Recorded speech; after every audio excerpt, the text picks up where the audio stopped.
Xhorse Smart Key Box. Without further ado, let's get started. Let's open the box and you can see the tool. After removing 2 screws from the case, you can see the location to install the original remote and the Learn button. Inside the box, we got these accessories: an OBD power supply cable, a radio frequency antenna, 2 low frequency antennas, a long one and short one, and a connector for soldering the remote. Step 1. Soldering the PCB board. Firstly, we need to take out the PCB board and the connector. The right and black wire connects to the battery connector on the board, and the right wire connects to the positive side and the black to the negative side. The orange connects to the lock button, the yellow connects to unlock button, the green to the trunk, and the blue to the panic button.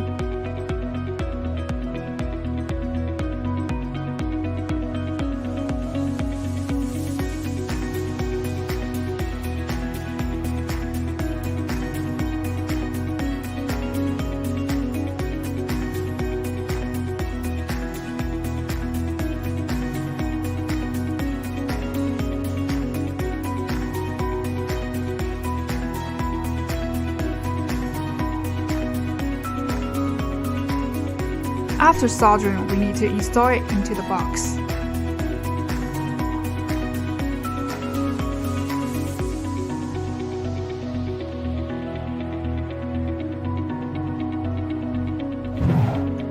Step 2. Key learning.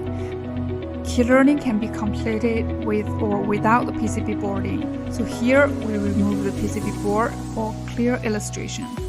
This is the Learn button, and this is the dip switch. Just keep the dip switch in the default mode. Power the box with a 12 volts power supply. Before key learning, you need to download the Smart Key Box app. You can see the QR code on the packing box. And find the VVDI PKE box 445 option and generate the remote.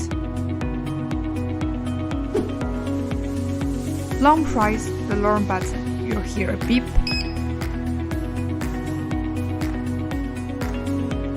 Press Connect Car on the app and press the serial number of the box to enter learning mode. If you need to learn smartphone, hit Learn current mobile phone. Learning completed, and you can learn the next smartphone. It can connect 6 smartphones at most. If you don't need to learn smartphones, you can go straight to learn the remote. Press any button on the remote. You'll hear a beep, and the remote is learned successfully. Smart Key Box can connect 6 remotes at most. After learning, press Exit Learning Mode. Okay, that's done. Let's install the PCB and check this flasher.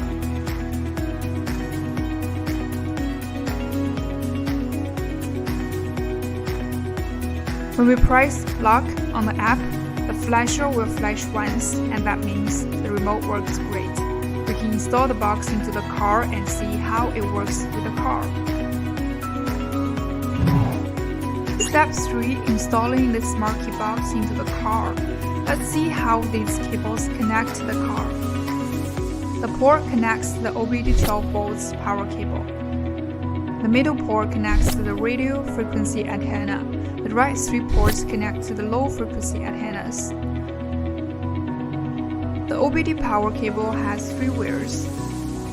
The right wire connects to the 12 volts. The black wire connects to the earth wire. The yellow wire connects to the ACC key power. The VBAC and earth wire gets power from OBD or the fuse box. The location of ACC differs in different vehicles. For example, OBD pin 1 usually is the key power in Volkswagen, Mercedes-Benz, and BMW cars. We'll take Volkswagen as an example in this video. You can see we drilled a hole and have connected the AC wire to the OBD pin 1. Plug the cable into the OBD port. When the engine is off, we can see there is no voltage between OBD pin 1 and the earth pin.